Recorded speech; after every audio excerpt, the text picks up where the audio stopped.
understanding what's gone wrong. Where did this extraordinary liberal, conservative, rural, urban, blue-red divide come from and what to do about it? And so our guest today, Dr. Musa al-Gharbi, is very much a student of that. He is a professor at Stony Brook University in communication and journalism. He's a sociologist by training. He's a columnist for The Guardian, but he's published all over the place, from the New York Times and Washington Post to Atlantic. And he's always, what I really appreciate about him is that he mixes a deep kind of scholarliness with a plain spoken and fairly direct, challenging way of bringing his analysis to life. He recently published the book, We Have Never Been Woke, The Cultural Contradictions of a New Elite.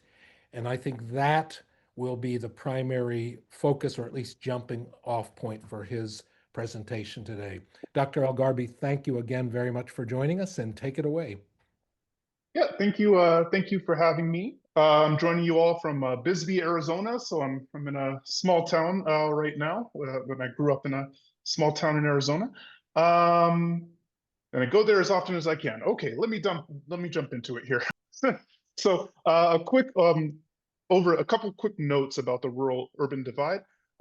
So the fact that there is a rural and urban divide in politics is actually a long-standing and persistent feature of American politics. One thing that's new or interesting, or that isn't always true, is that the divide between rural and urban constituents isn't always mapped on cleanly to like the Democrat-Republican party system. So it's only in certain periods where you see this kind of clean mapping of rural voters clearly aligned with one party, urban voters clearly aligned with another party.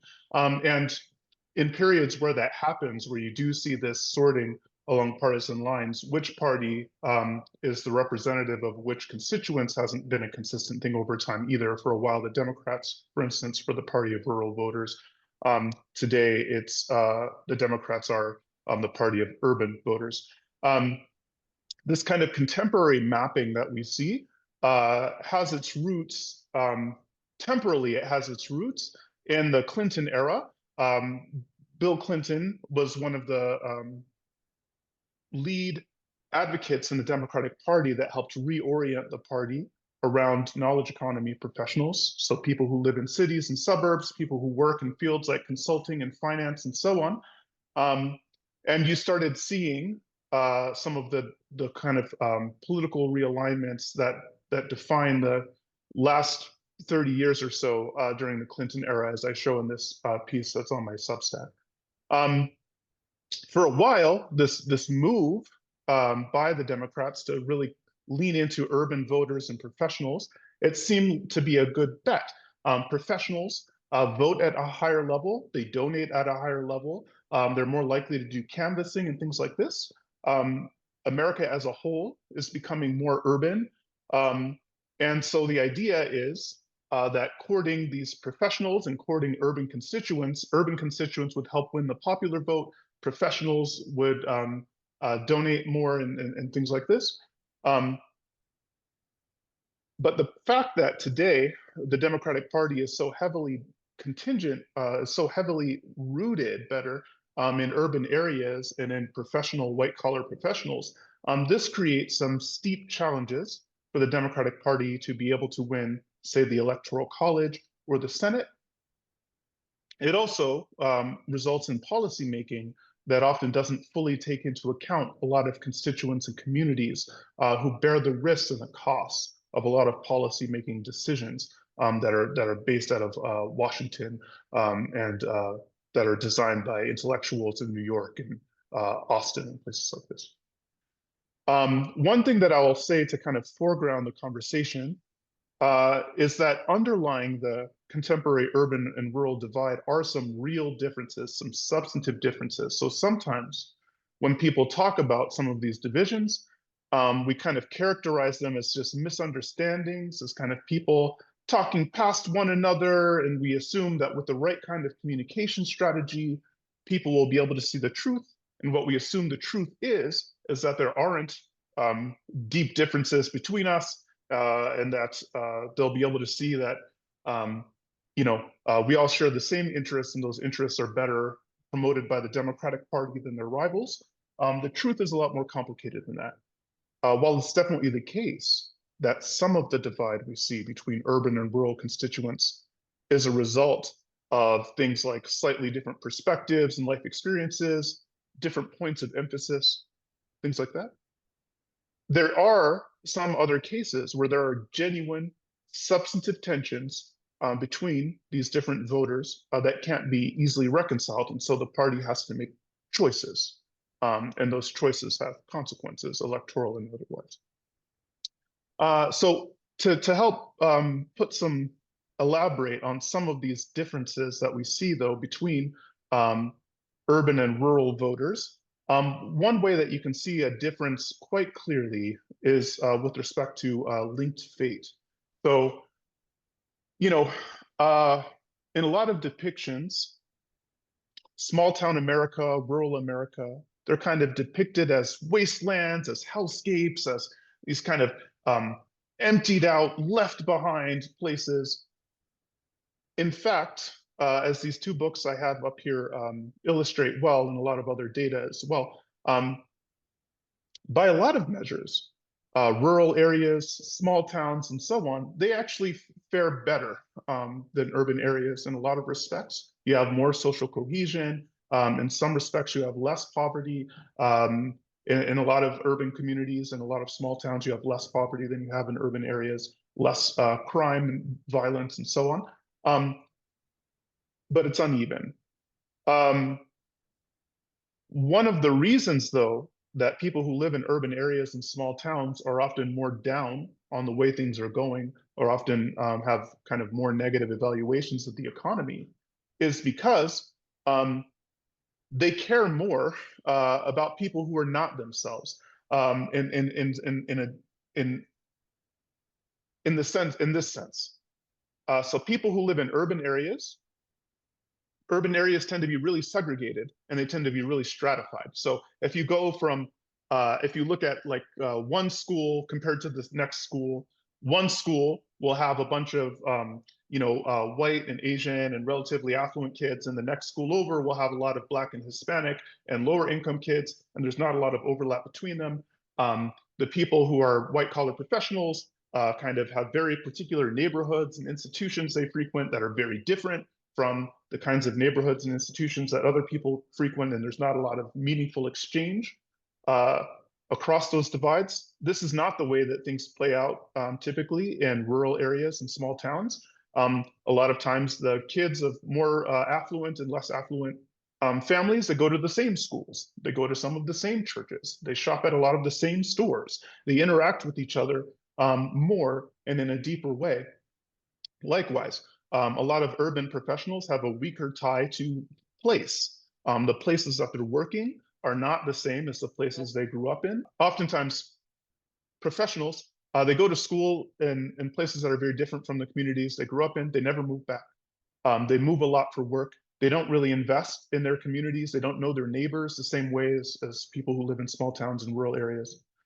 Because rural voters are more connected to place and to community, one consequence of that is that even when they're personally doing all right, even when their economic trends are doing well, they're flourishing, they're fine, they still don't think that things are good or trending in the right direction if other people in their community are clearly suffering, if the communities and institutions and industries that they're associated with seem to be on the decline, then they tend to evaluate that negatively, even if they're personally doing great. And you can also see this similar kind of commitment, this linked fate in a lot of data that I cover in my book that shows that people who are less affluent, who are less educated, less urban, less secular, less liberal, and so on, they tend to donate more and volunteer more. They donate higher shares of their income. They donate more frequently. And when they make donations, they're more concretely, directly focused on alleviating poverty and human suffering, whereas when professionals, white-collar professionals, tend to donate, we do less of our income less frequently, and we're focused on things like the ACLU, colleges and universities, museums, and things like this, rather than helping the poor and suffering in a more concrete, direct way.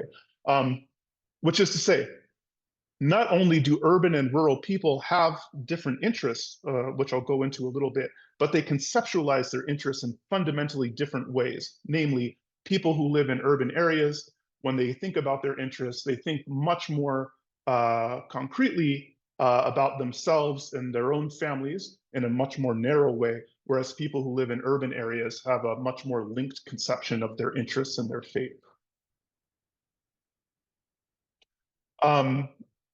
Another difference is that people who live in rural areas tend to have a lot more social distance from experts. Social distance, meaning not only are they geographically distant from where like the media is, from where universities are, and so on, but they also have different values, different priorities, different perspectives on the world. This distance that a lot of people in rural areas feel towards these institutions, it's not just a perception, it's a reality. So to use one concrete case, think about the media. There's a lot of data that shows that people who live in small towns and rural areas, they're less likely to be represented in the media. Both them and their communities and the challenges their communities are facing are less likely to be represented in the media. And when they are represented in the media, they're less likely to be represented positively. There's been significant shifts if you look at the media in terms of who produces the news. Increasingly, journalists are highly educated. So back in the 70s, about 60% of journalists had college degrees, and the ones who had college degrees had degrees from a number of different types of schools, majoring in a lot of different things. Today, 95% of journalists have college degrees, increasingly from elite schools, almost all of them in journalism and communication very narrowly. Media organizations are increasingly consolidated in kind of coastal hubs, where even local news is being increasingly produced by conglomerates like Sinclair Media, broadcast from places like New York, rather than and this fact, this kind of consolidation of the news and this change in who produces the news has shifted the kinds of issues that news media outlets focus on, how they discuss different events and stakeholders, whose opinions they solicit in stories, and things like that. And so when growing numbers of people in rural areas and so on feel like they're not, like their values and interests and lives and so on aren't represented in the media, this isn't just a perception. This isn't misinformation that's created by Fox News and so on. It's cued, and it's a perception that's based in reality, that's cued onto actual facts, into kind of brutal facts about the ways that media organizations are structured and operate today. And this matters because when people feel like they don't have a voice or a stake in institutions, when they feel that the people who run those institutions look down on people like them, the natural, rational impulse is to mistrust those institutions, to work to defund those institutions, or to otherwise resist them. And so this is a substantive, and so this is a difference in opinion about a subset of institutions that's cued onto like very particular facts and interests. Rural and urban areas also host different industries today. This has long been true, but this has been increasingly true. So the symbolic professions, so consulting, finance, education, law, administration, and so on, are increasingly consolidated in cities, and whereas jobs in fields like manufacturing, agriculture, extraction, energy production, they remain in rural areas. In particular, the people who and industries that are based in rural areas often provide the resources that allow everyone else to live their lives. But they're often villainized for the work that the industries that they work in are often villainized by white collar professionals, and so on. As I show in chapter 3 of my book,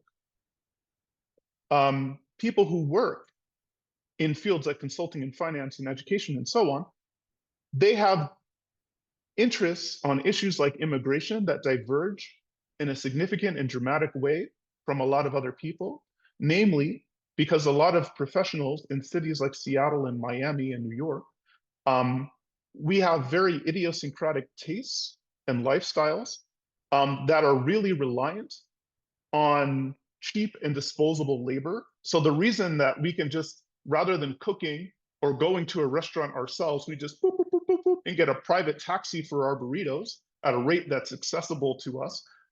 The way we're able to do that is we need these pools of desperate and vulnerable people that will allow us to consume those services at cheap rates. This is just one example of many examples of the ways that the lifestyles of white collar professionals are subsidized by immigration in a way that creates pressure on other types of workers that often has a suppressive effect on wages and other things like that. So this is an example of there being a divergent interest, a real divergent interest. These different types of work are often a source of mutual resentment between people who work in the symbolic professions and people who provide physical goods and services to people. So quick example, if aliens came down to Earth, and they unleashed this electromagnetic pulse that eliminated the bottom 95% of academic research, no one would know the difference.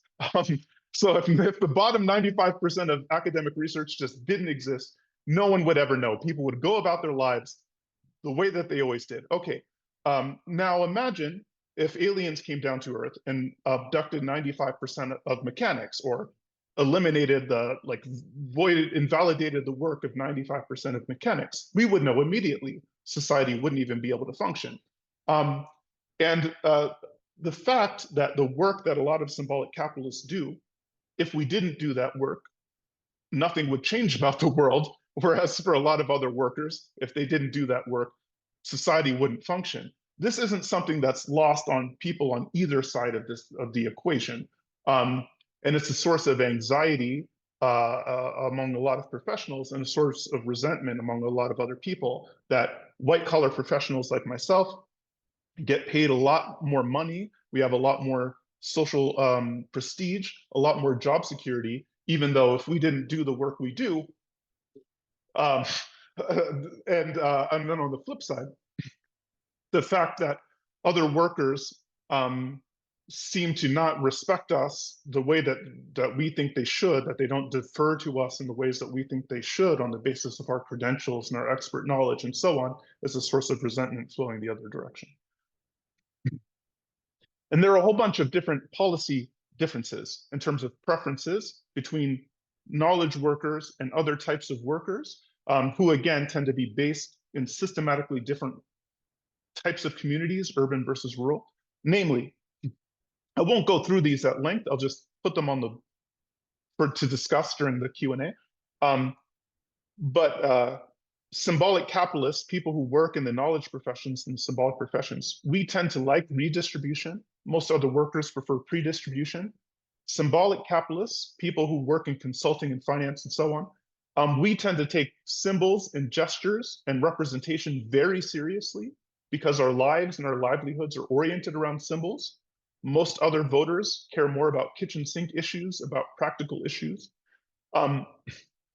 People who work in the symbolic professions, we tend to like people who are wonks and technocrats, whereas most other voters, including and especially working class voters and less urban voters, prefer people who speak plainly, who speak directly, who are straight shooters.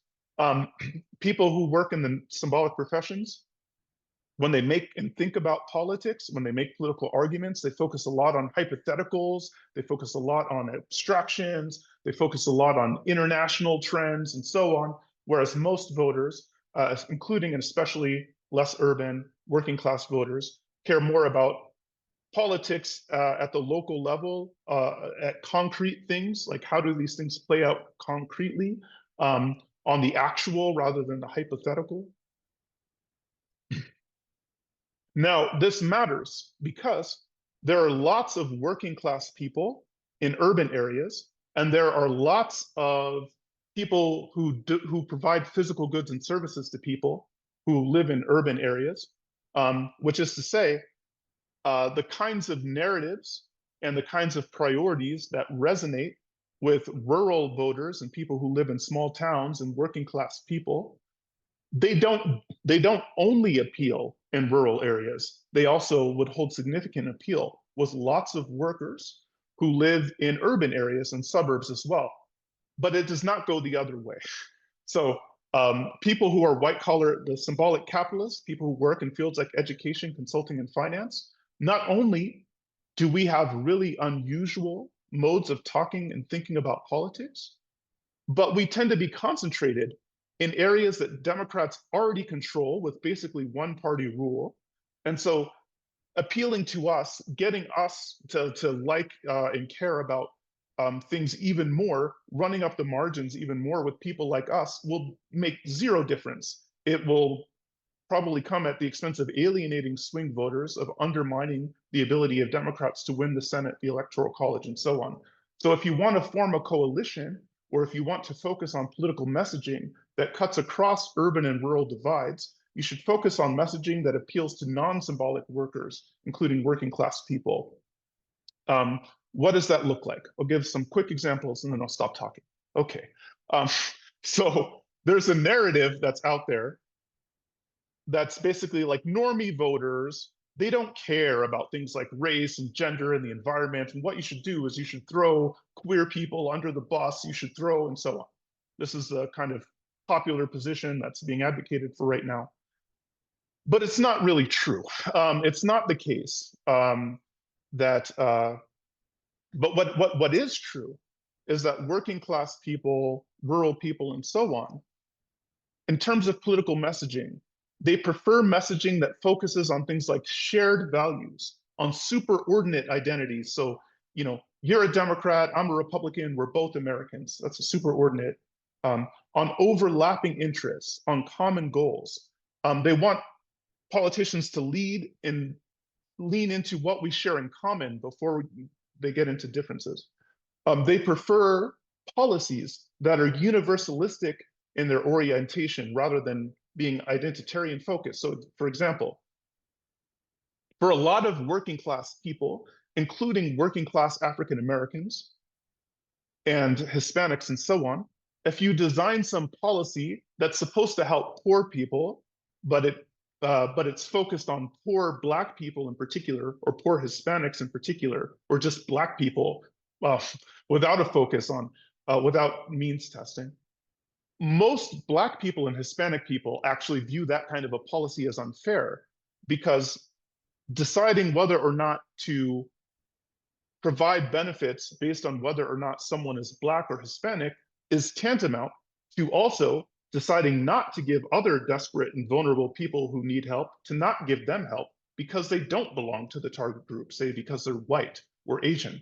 And a lot of working class people across racial and ethnic lines view that kind of a policy as unfair. The view is, if you want to help poor people, you should help poor people, period.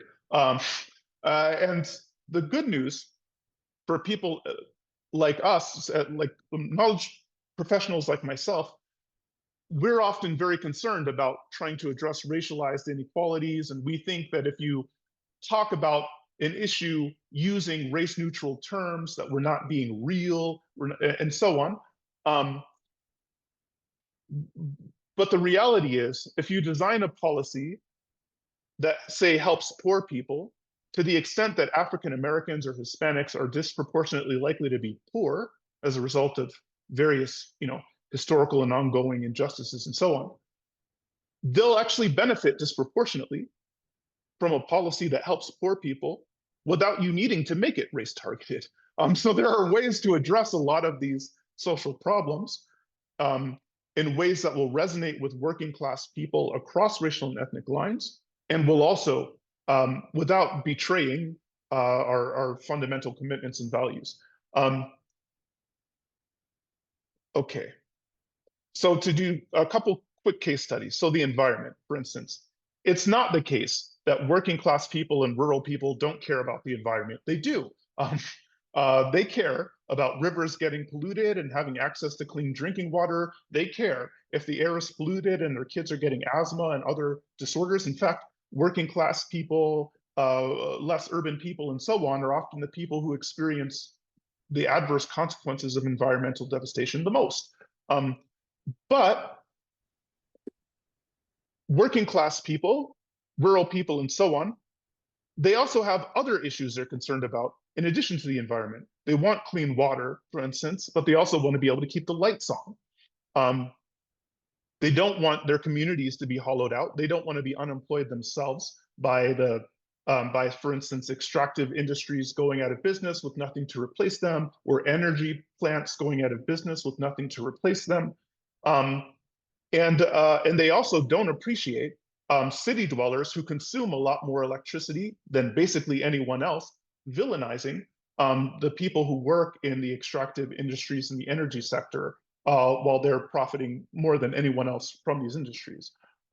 So if you were going to do environmental messaging that would appeal to working class people and rural people and so on, it would lead, for instance, with an acknowledgement that if you're moving away from certain types of energy towards other types of energy, or you're trying to encourage different lifestyle changes, that this comes with costs and risks, and there are uncertainties and there are limitations to the policy.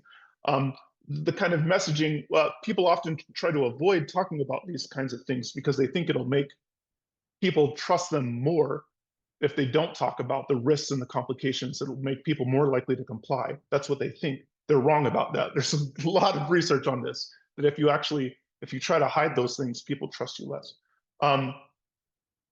So effective messaging on the environment would lean into the trade-offs. It would honor the people and communities who work in the extractive sectors and the energy sectors, and it would show consideration to how some of the changes they're advocating for would affect those people, consideration about how you're going to try to deal with some of the risks being imposed by the policy you're talking about.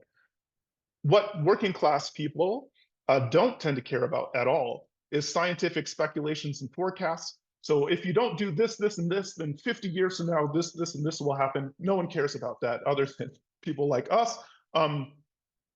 If you want to get people to care about the environment, about if you want people to support your specific policy, better said, you should focus on how broad trends will express themselves in concrete communities, or how things that are happening in a concrete place relate to these bigger trends, or how they have impact above the local level. This is what you have to do if you want to have environmental messaging resonate more with people other than us. Same thing on abortion. So if you look at which kinds of messaging appeal to working class people with respect to abortion and things like this, a kind of message that tends to resonate would be something like, the government shouldn't be telling people what to do or how to live. An effective message would run something like, no one wants to be in a position where they're thinking about having an abortion. It's a tough situation to be in, but what people do when they find themselves in that position should be made by the people who will have to live with the choice and who will have to live with the consequence, people with skin in the game instead of bureaucrats in Washington. That's an example of a type of messaging on abortion that would resonate with working class people, with rural people, and so on. And this is opposed to, for instance, messaging like abortion access is a queer issue, which is like or abortion access is a Black Lives Matter issue, or abortion is a medical procedure that's no different than removing a wart. A fetus is just a clump of cells, or narratives about the patriarchy, or negative messaging about religion, or telling people to trust doctors, not the government.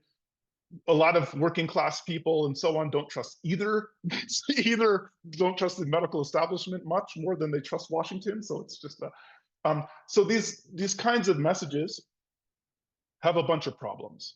That these kinds of messages that progressives and especially white collar professionals like to rely on, they have a bunch of problems. So if you say things like abortion is just like removing a wart, a fetus is just a clump of cells, this is a kind of narrative that very few people actually believe. And to the extent that you're not leaning into the gravity of what it means to get an abortion, the fact that it is a difficult and unfortunate situation that people find themselves in when they're thinking about aborting a pregnancy, if you try to minimize that or pretend like that's not true, that makes you seem dishonest. Likewise, if you try to this kind of intersectional move that a lot of progressives do, takes an issue and makes it more contentious than it otherwise would be. So if you're tying abortion rights to LGBTQ advocacy, that makes abortion rights even more controversial. If you're tying abortion rights to Black Lives Matter, then how people feel about the specific organization slash movement, Black Lives Matter, will change how they feel, will influence their feelings about the abortion policy you're putting forward. That's not what you want. You want to make it as simple as you can. You want to unbundle. And this is especially true because the messaging there is confusing. So for instance, if there was one issue in the world that is kind of disproportionately relevant to cisgender heterosexual people, it would be contraception and pregnancy. Saying that abortion is a queer issue because trans men can get pregnant too, or something like this. This is muddy messaging. Or likewise, tying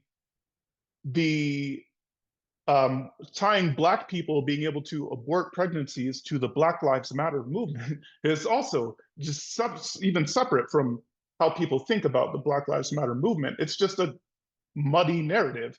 If Black Lives Matter, abortion, right? And so if you want to talk about these issues, it's actually best to unbundle them. And it's best to focus on broad principles, like the government shouldn't be telling people how to live their lives, instead of leaning into these kinds of intersectional narratives that just make things more polarizing, more confusing. And so I'll close by saying I started by talking about how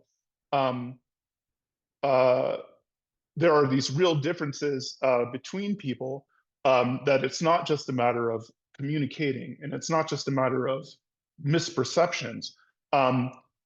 I mentioned that at the top because as it relates to how Democrats talk about a lot of social issues, again, at bottom, they need to make choices about which constituencies they're appealing to. It's actually not possible in many cases to simultaneously appeal to symbolic capitalists and working class people or urban people, especially urban professionals and people who live in rural areas and small towns. So for instance, if you want to talk about, take that abortion narrative that I gave about how the government shouldn't be telling people how to live.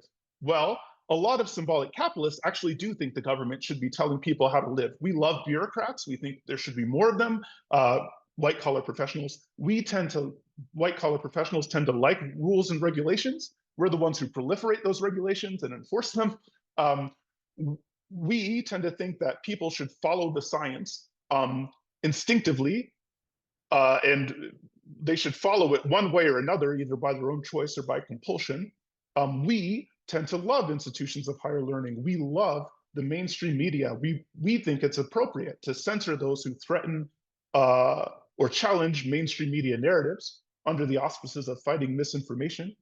And we tend to think that if other people don't agree with our preferred policies, it's because they've been misinformed or they're ignorant and so on.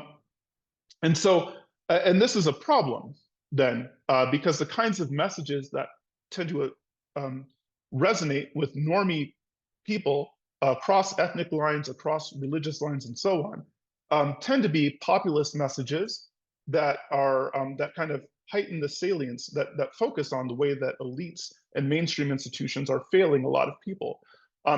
If your messaging is contingent on getting people to feel warmly about progressive advocacy groups and causes, if your messaging is contingent on people liking the mainstream media, government administrators, and so on, if that's what you think is necessary and important in order for your message to succeed, then your message has failed. It will not succeed.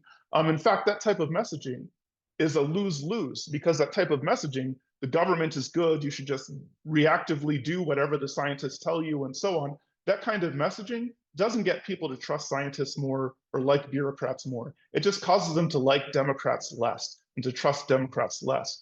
And to the extent that it actually is beneficial to these professionals for the Democrats to be in office, then that's actually a bad situation for the professionals too in the long run, relying on this type of messaging. So the bottom line is that Democrats have to be willing to alienate a lot of white collar professionals in two ways. First, uh, they should be more willing to acknowledge some of the ways that institutions have failed and left behind huge swaths of society. The mainstream media is, in fact, not serving huge swaths of the public. For instance, they have to recognize that many people feel ignored and looked down upon, and for good reason. Again, it's not Fox News misinformation that the media largely ignores rural constituents and looks down on them. That's a quantifiable fact. And we have to be able to talk about issues and put forward types of candidates that will resonate with normie voters, but that often won't resonate too well with white collar professionals. Again, we like wonks, we like technocrats, we like leaning into identitarian issues, we care a lot about symbols and representation. All of this stuff is alienating to most other people. If we have to choose whose preferences we cater to, we should focus on catering more to working class people, small town people, and so on, because that's where you can have a coalition that's actually a national coalition rather than a regional coalition focused on a ever smaller number of cities. So I'll stop talking now. Thank you for your time. More information about my work is available on my website and then my Substack. Yeah, happy to see where the conversation goes. Sorry about that. Thank you very much, Musa. We're going to jump into the Q&A. Erica's going to be looking. I know there's been a lot of conversation and questions in the chat, and we also, as is always the case, we have people to raise their hands, and we've already got one person in line. I'm going to start because one of the questions that has engendered a lot of discussion in the chat has been around your use of the term symbolic capitalist. So if you can, as plainly as possible, people have said, is it essentially just white collar workers? Is it another name for the knowledge economy? So maybe you can just tease it out a little bit more, perhaps give a couple more examples so we understand why you use that term. Oh, sure, yeah. So symbolic capitalists, they've been called other things. They've been called the creative class, the professional managerial class, and so on. I won't get super nerdy and explain why I don't think they're described best as a class, but basically they're people who work in fields where instead of producing physical goods and services to people, they're manipulating ideas and rhetoric and images and symbols. So people who work in fields like law, consulting, finance, HR, the media, education, and so on are all examples of symbolic capitalists. I'm a symbolic capitalist in two senses. I'm an educator and I'm a journalist. Those are both examples of symbolic capitalists. And as I show in the book, the kind of people who work in these professions tend to vary in systematic ways from basically everyone else in the country. In fact, I'll just make one quick note that's really interesting. And a reason why this divide is important between people who work in the symbolic professions and those who don't. So think about surgeons and physicians. So surgeons and physicians, they both have similar levels of education. They tend to live in similar communities. They make similar incomes. Surgeons tend to make a little more, but they both have healthy six-figure incomes. And so according to traditional class analysis, what you would expect is that surgeons and doctors would vote the same way. Surgeons and physicians would vote the same way. That's not true. What you see is that surgeons, along with dentists and other people who do physical interventions on people's bodies, tend to vote for the Republican Party and have been trending increasingly in that direction, whereas physicians are basically symbolic capitalists. They don't do things to people's bodies. Their main job is to diagnose and prescribe.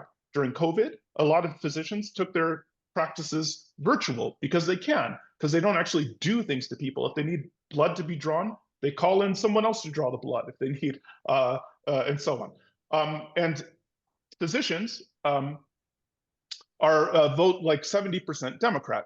Even as dentists and surgeons and people who do physical interventions vote the other way.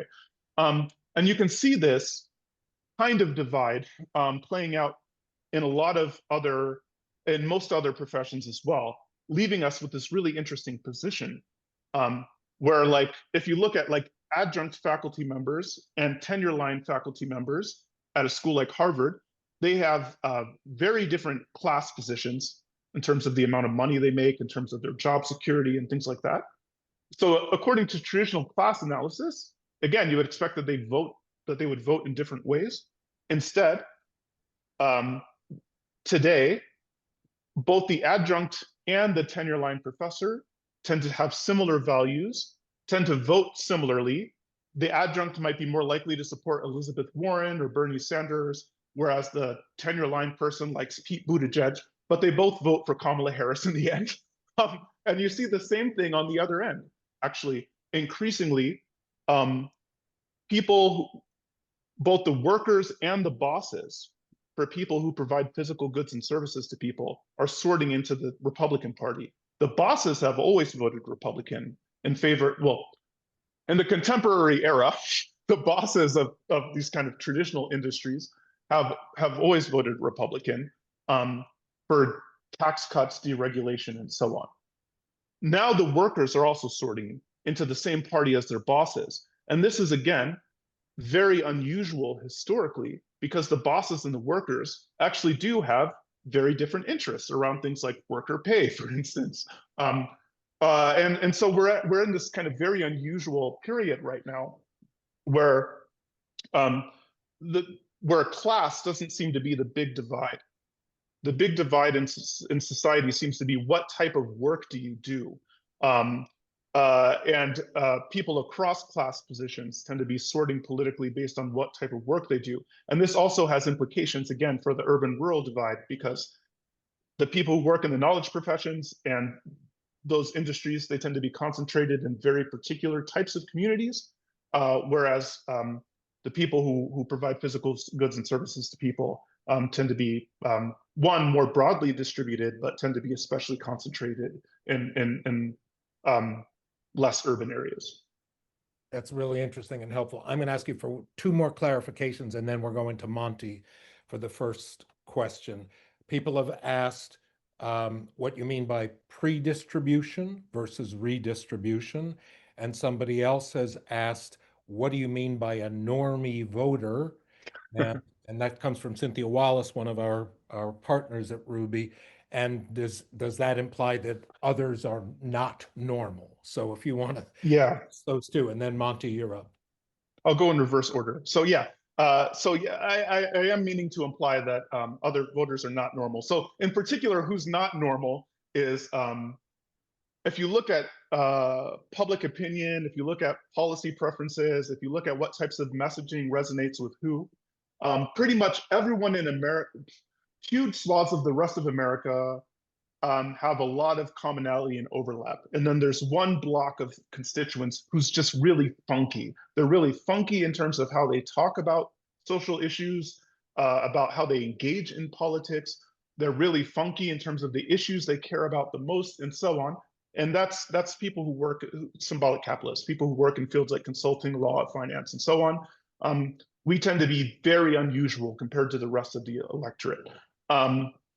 So by normies, I mean mostly anyone who's not us, and that includes, if you look at working class and less affluent voters, if you look at rural voters, there's a lot of overlap there in terms of the type of messaging that will resonate with them. Working class voters, regardless of what type of community they're in, or urban voters, regardless of what of how rich or poor they are.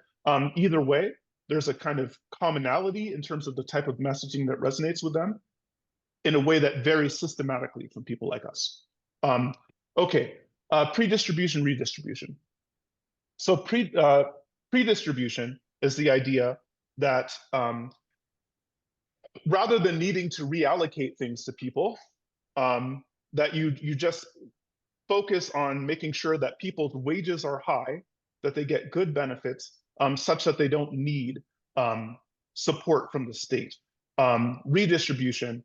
And so if you look at the policy preferences, most voters in America are prefer pre-distribution. What they would like, they don't want to rely on the state. They don't want they don't want to rely on state benefits and so on. What they would like is they would like job security, good pay, good benefits, so that they don't have to rely on the government, and they don't need to rely on redistribution. In this, symbolic capitalists are very unusual. This is another way in which we're unusual, is that we strongly prefer redistribution. And the reason for that is that for us, redistribution is the best of all worlds. We can consume a lot of services. We rely on services much more than other people. Again, babysitters, personal chauffeurs for our burritos, personal chauffeurs for ourselves, dog walkers, and so on. We rely on services a lot more than most other people, and we keep those services. For us, what's ideal is if those services remain maximally affordable to people like us, because the workers are getting paid not much. And so redistribution is the best of all worlds for us. We can consume these services at relatively low prices because the workers aren't getting paid much, but we don't have to feel too bad about that because we'll just take money from Elon Musk and Jeff Bezos and make sure they don't starve to death.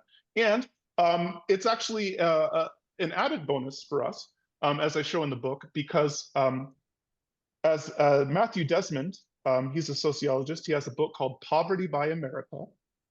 And what he shows is that if you look at redistribution and how it operates in practice, for every dollar that's earmarked to help poor people, only about 25 cents of that dollar actually goes to the poor people it's supposed to be benefiting. 75 cents of each dollar that's advocated to help the poor gets eaten up by people like us in overhead. And so redistribution is a really good deal for us for that reason too, because not only do we get to the benefit of the services at really low rates, and we don't have to feel too bad about it because we're having someone else pay to make sure those people don't starve, but then we take a huge cut of the money that's being transferred from people, from the rich to the poor. We take the lion's share of the money of all those transfers that occur. So we strongly prefer redistribution for a bunch of reasons. It's actually a really good deal for us. But this is a way in which we're very different from most other Americans. Thank you. Thank you. Okay, Monty, thanks for your patience. Sure, Professor al-Gharbi, I fully understand and see the truth in what you had to say about how it is that working class and rural people would not be, since they're not being well served by institutions, they have low levels of confidence in those institutions and are unwilling to invest a lot in those institutions. But one institution that I struggle with is because I place so much confidence in science. I view it as a path to truth. And so when I hear you talking about people having low levels of confidence or really disinterest in sort of longer range scientific projections, that's troubling to me because I have high level of confidence in that. And so how can I talk to people who do not have that level of confidence and do not see science as, or scientific information as a very reliable basis for policy? Yeah. So I think one of the ways that okay, so there's some practical advice that I can give. I think one thing that's important that you can see a lot of that comes through very clearly in a lot of the empirical literature on science communication is that if you want to move people on the facts, it's important to kind of separate the facts from what to do about the facts. So if people think that if they acknowledge, for instance, that human beings are contributing to climate change, if they think talking to you, that if they say that, you're going to tell them that what they need to do is eat bugs and drive a Prius, then they're not going to acknowledge the facts.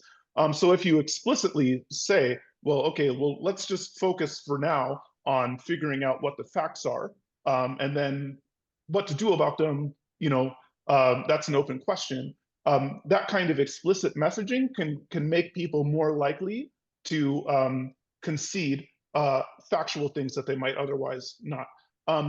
Another thing that's important is, and a way that a lot of science communication goes wrong, is that people often think that if you talk about the things that are uncertain or the limitations of studies or things like, again, the risks and trade-offs that are entailed, people often think if you talk about that kind of stuff, people will be less likely to trust the science, or they'll be less likely to do what you want them to do, say get vaccinated or something like that. This is a mistake.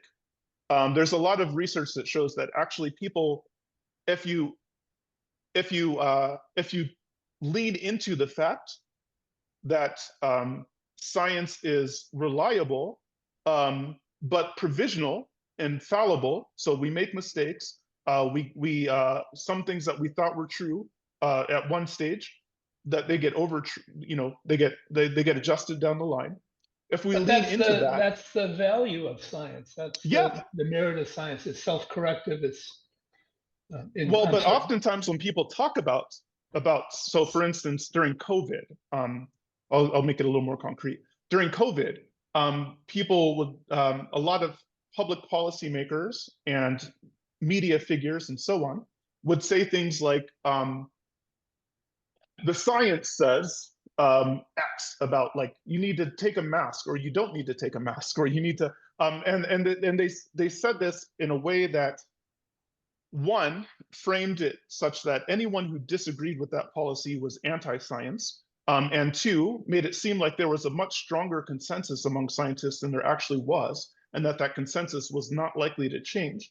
And this became a problem then, because as new information came about, as better evidence came about, and the consensus position of the scientists shifted, because they had tried to minimize this debate and the provisional nature of the data, it caused people to trust science less. So in the early stages of the pandemic, for instance, the CDC and a lot of other people were urging people not to mask. They said masking wasn't probably going to be wasn't going to be so effective. And then later they shifted to saying masking was very important.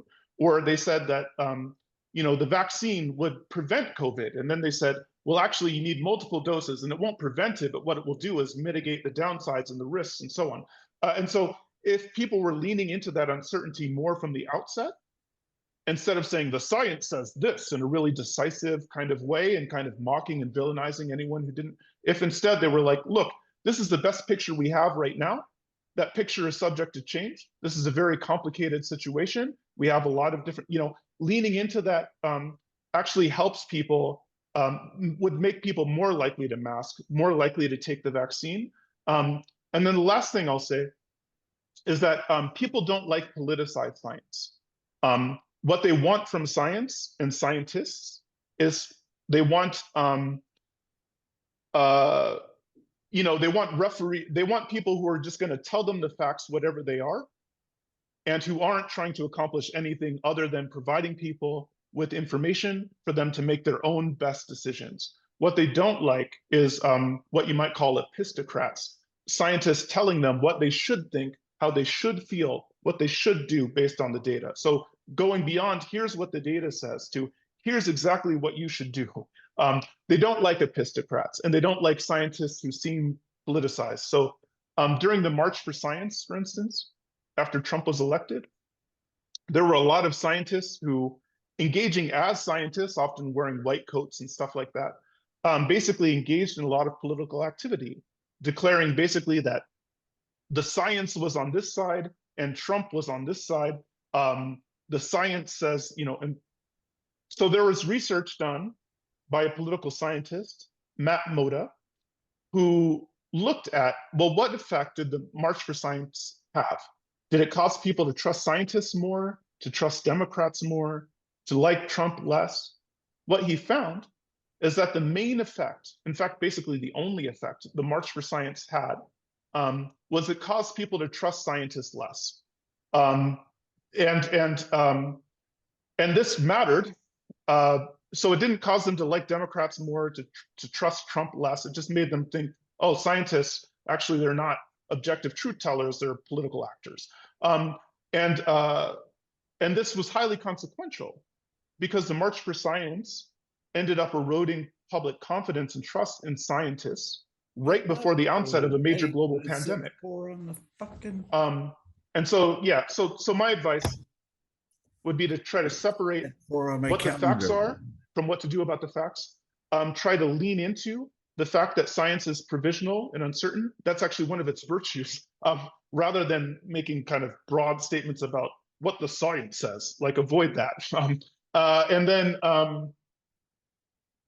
and try to and just in general, science communication and scientists in general, the more removed they are from politics per se, the kind of more trust that people will tend to have in them. Okay, let me say thank you. We are at the hour. Let me ask you, Professor al-Gharbi, if you can give us 10 to 15 more minutes, or do you need... happy to go into overtime, no problem. Okay, great. So we have 4 people in the queue, and there's been a lot of additional questions besides the one I asked in the chat. So here's what I'm going to ask. I'm going to ask the people with the queries to keep them as concise and direct as possible. And Dr. al-Gharbi, I'm also going to ask you to try to limit your answers a little bit more, just so we can get to everybody in the queue if possible. So Jeff, you're up next. Hi. So I have 2 questions. One of them is, what do you think of the race, class, gender narrative as a way of dealing with this situation? And the second, which is more detailed, I guess, is it seems to me you emphasize concreteness in your presentation quite a bit. And some of these things are very far from concrete. When you're projecting climate change into the future, I mean, you can say, yeah, there's wildfires and there's tornadoes and hurricanes, but that's still pretty, it's very, very abstract, not concrete. And the threat from AI that some people are concerned about, these are very much symbolist concerns, I would think, but they seem to be very serious ones. So what do you think about that? Yeah, so for issues that are kind of abstract by necessity, or that are kind of projections that are being made very far out, like, a reality is that those are just issues that are going to be less resonant for normie voters in general. And to the extent that you get people to care about them, it would be by making them more concrete. And to the extent that that's not possible, that's just going to be a limitation on how much people care about them. Yeah. The first part of the question, oh, race, class, gender. Yeah, I think, so here I think the kind of messaging that seems to work best is, it tends to be messaging that focuses more on class than on race and gender. And this is true, again, across racial and ethnic lines. So even most African Americans prefer narratives that focus more on class than on race. Most Hispanics prefer narratives that focus more on class than on race. Most women prefer narratives that focus more on class than on gender. And so a lot of times what people try to do is they try to, again, they do these kind of intersectional moves where they talk about, working class people, women, African Americans, kind of in sequence like this, trying to queue up a lot of these concerns in an intersectional way. That tends to actually be not as resonant with people as if they just talked in a more, and I tried to use this example for abortion, where if you say, like, abortion is a working class issue, it's also a queer issue, and it's a Black Lives Matter issue, that's going to be a lot more contentious, even with, with most voters, than if you just said it's a it's a working class issue, or if you just said it's a freedom issue, it's an issue that should be left to people who are wrestling with these hard decisions instead of bureaucrats in Washington. Like that's going to be a much more effective frame than doing the intersectional thing. Thank you. Jean, you're next. You need to unmute yourself, please, Jean.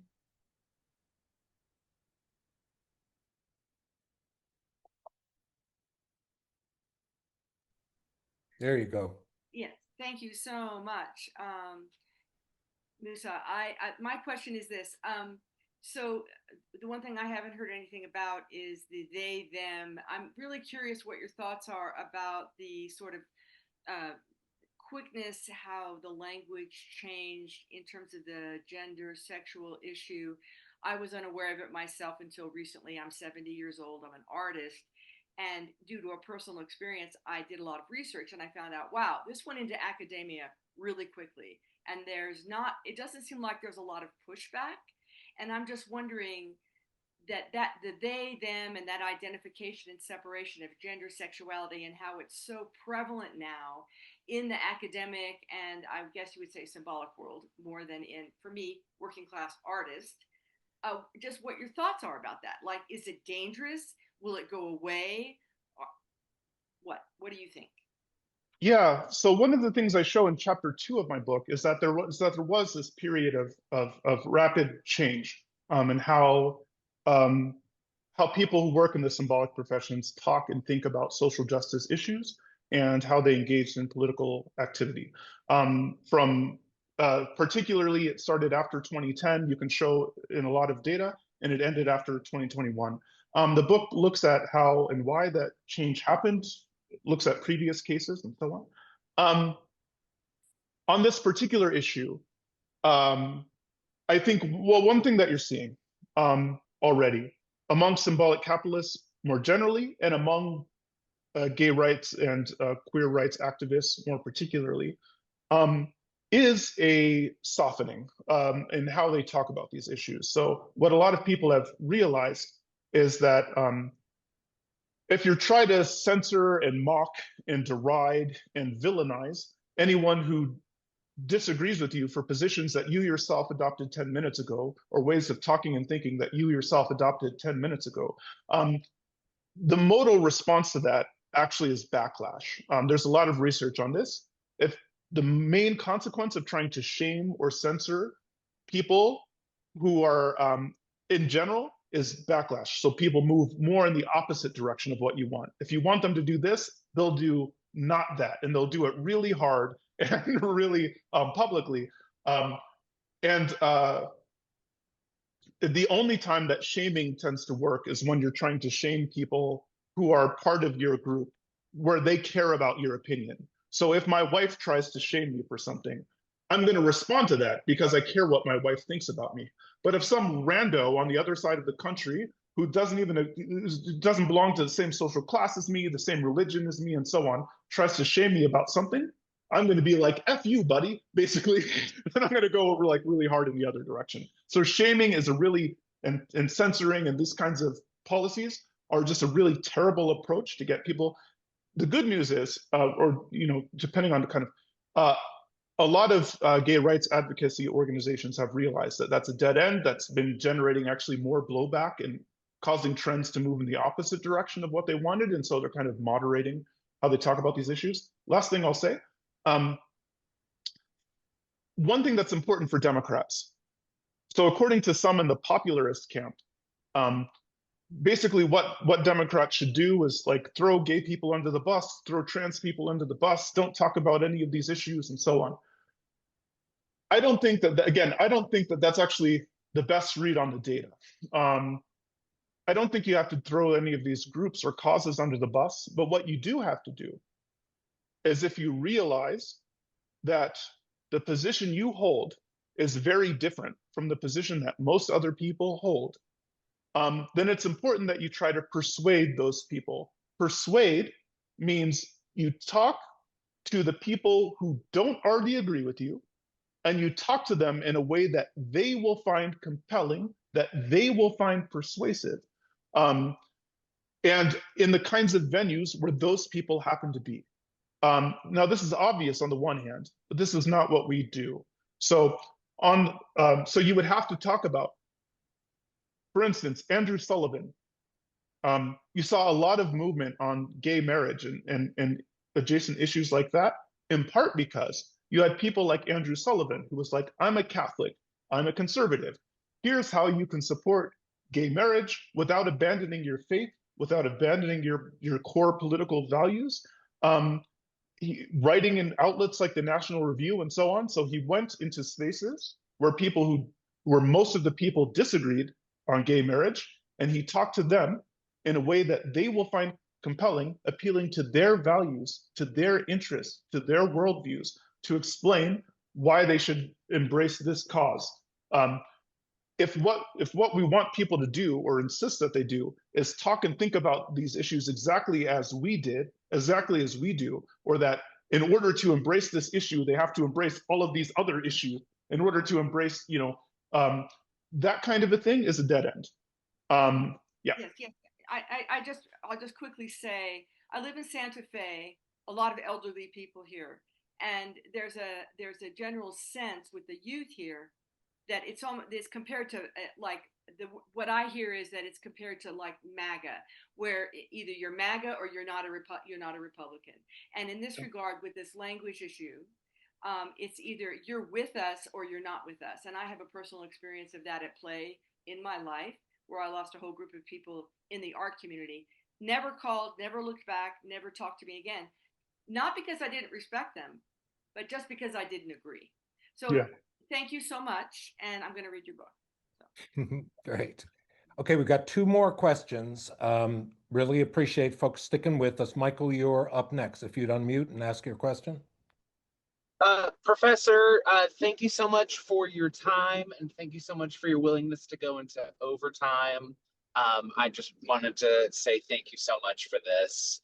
I was wondering if you had any good ideas on who is doing this kind of messaging in the real world well.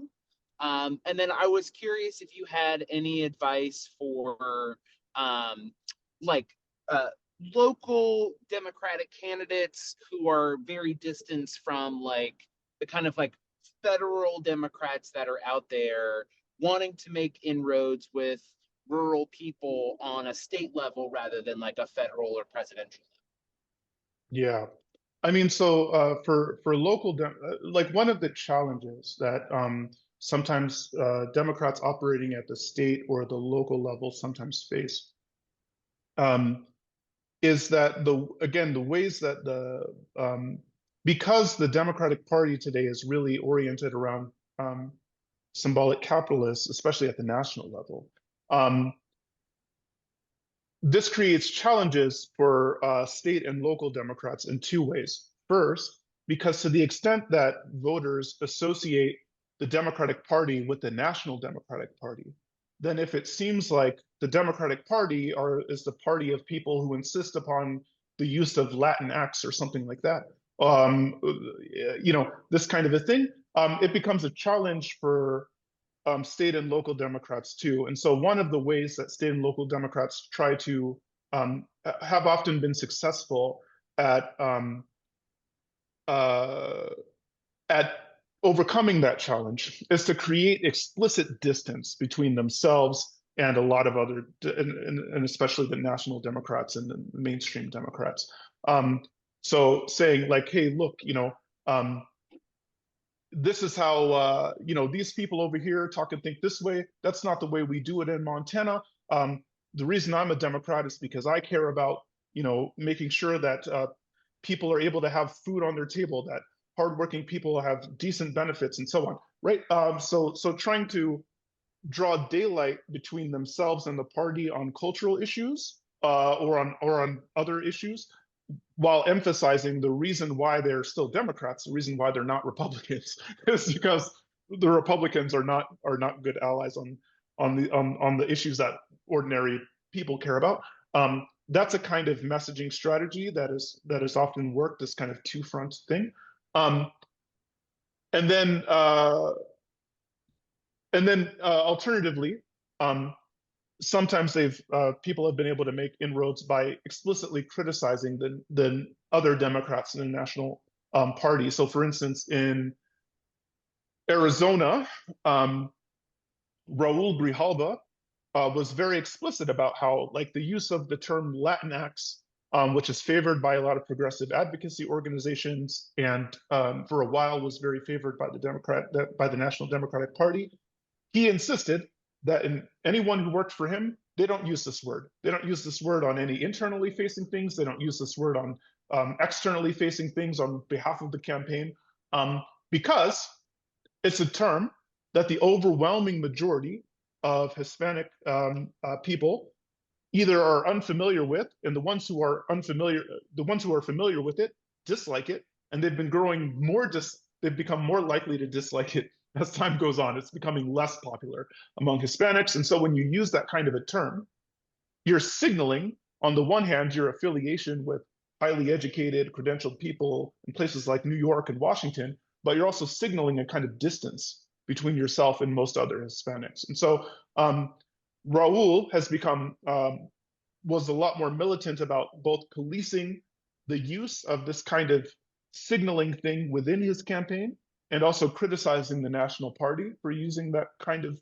language. So this is another kind of effective strategy. It's related, I guess. And it's a way of making progress when there's this kind of reputational problem for the National Party, and you're at the kind of local and state level trying to assuage people's concerns about the National Party. Okay, thank you, Musa. We've got Gary, if you would come off mute, I'm going to just give us a pre-wrap here. First of all, to Michael's question, and just generally, this is a lot of what Ruby does. We ourselves have done a great deal of research into policy issues, language issues. We have some fantastic publications on our website, including Talk Like a Neighbor. We do a lot of trainings around this question of kind of making our language down to earth and concrete, as well as many other dimensions of the divide. So check us out. The Winning Jobs narrative is another terrific resource to kind of bring everything back to a bread and butter, kitchen table sort of focus, regardless of the issue you are trying to discuss. And then I'll just remind you once more that these monthly briefings will continue. We don't have our speaker lined up quite yet for September, but look for that soon. And thank you again for being part of this and supporting us. So Gary, go ahead and give us the final question. I guess I'm at cleanup. Yeah. Musa, I mean, as a health services researcher, epidemiologist, and someone who studies the workforce, I empathize with you of having to write a book that's so broad. But I think you're really wrong about, and it's important for people on the call to know, that you're really wrong about your analysis of touch versus non-touch and the health professions. There's at least a few people who have commented in the questions. But the fact of the matter is, the income difference between surgeons and surgical subspecialists, like older people know well, orthopedists, ENT, and other subspecialists, is roughly 2 to 3 times the economic difference. And we have many examples of people in healthcare who are voting almost heavily Democratic: dental hygienists, physical therapists. I'm trying to think the third one, nurses. Yeah, nurses. So I just want to say the data on workforce and voting is maybe it's uniquely true in rural areas, and that has not been adequately separated, but it's simply not true. And what you've said. Let me just finish. And importantly, the non-medical specialists, that is doctors, before you could have a telehealth visit, spent a higher percentage of their time with conscious patients than surgeons, massively higher. Yep. So if you've ever had a physical examination, you know that. If you've had a telehealth visit, it's a different issue, And actually, the data is just coming in to look at that more closely as to the impact of that on people's political points of view. But I just want to say, I agree with almost everything you've said, but the idea that it's touching versus economic or class, I could argue for both of them as the strong determinants, not touching. And we also, of course, have people who touch a lot, who are the not Al-Anon, the other Anon. I'm losing it. That the conspiracy health people Yeah. do a lot of touching and are extremely right wing. So I think this is a much more complicated area. And Well, I think you're. Well, I think maybe either I wasn't fully clear about the point I was making, yeah. So the point is that surgeons and physicians, particularly, are a good comparison case because they're roughly in the same class bracket. So as I noted, surgeons do make significantly more, but actually they're both like well into the top quintile of incomes. It's like, how elite are you within the elite is the difference, not are you elite or not. They're both decisively in the elite. And because they live in similar communities and they have similar education levels and so on, traditional class analysis would assume that they are the same, and they're not. Now, if you look at nurses and things like this, they're actually importantly different from physicians in multiple ways. Not the least being their class differences, their education levels, and so on.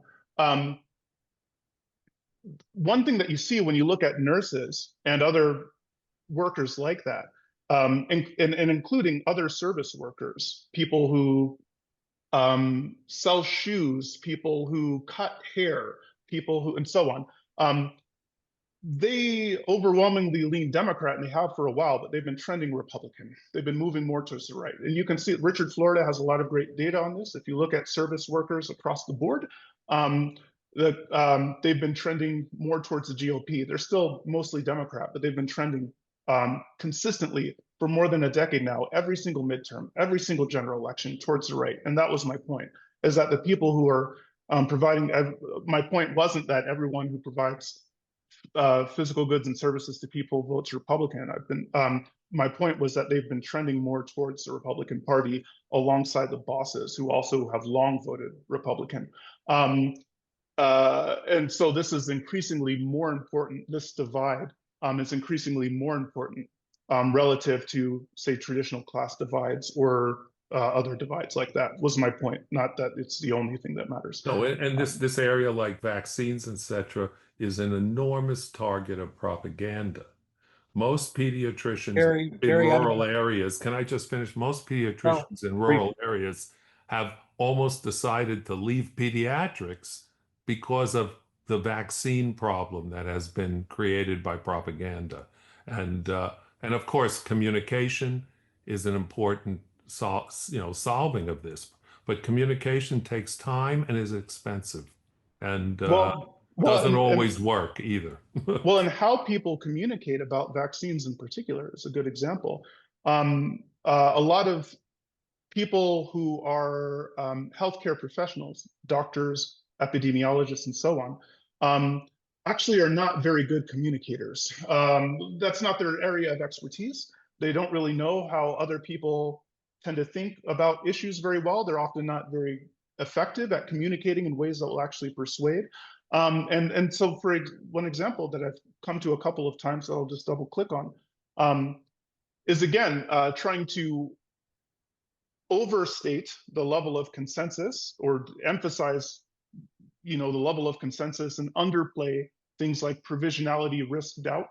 A lot of doctors and medical professionals and journalists and so on really leaned heavily into this during COVID in a way that actually undermined trust consistently, because they think that if they talk about doubts, if they talk about disagreements, if they talk about limitations, that people will trust them less. In fact, it leads people to trust them more. And the people who are already less trustful are especially likely to trust the message more if people are acknowledging doubts and limitations and trade-offs and uncertainties and things like that.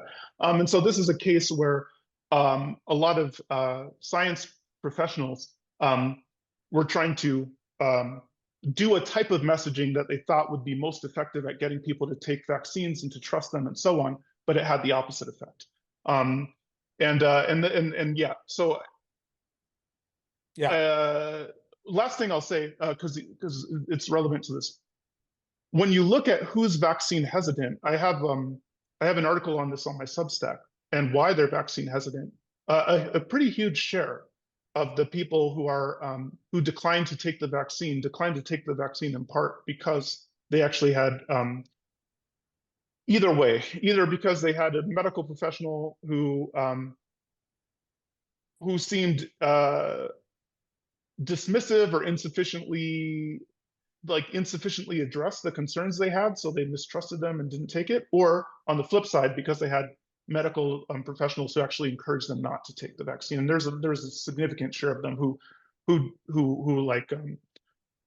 like a huge share of people who are unvaccinated in part because they got direct advice from a medical professional that they shouldn't do that. And this is something that's kind of under discussed and concerns about vaccine hesitancy. Yeah. Well, again, I'm going to wrap us up now. Thank you very much, Musa. This has been a very thought-provoking presentation. For those of you who are new to Ruby's briefings and pretty much everything Ruby does, this is a lot of what we do. We challenge the conventional wisdom. We try to do it in a thoughtful way and to be as humble and non-dogmatic about it as we can. And so if you like this kind of a conversation, if you're not already part of Ruby, please do subscribe at our website. All right, again, thank you, everyone, and thank you, Musa, for the presentation.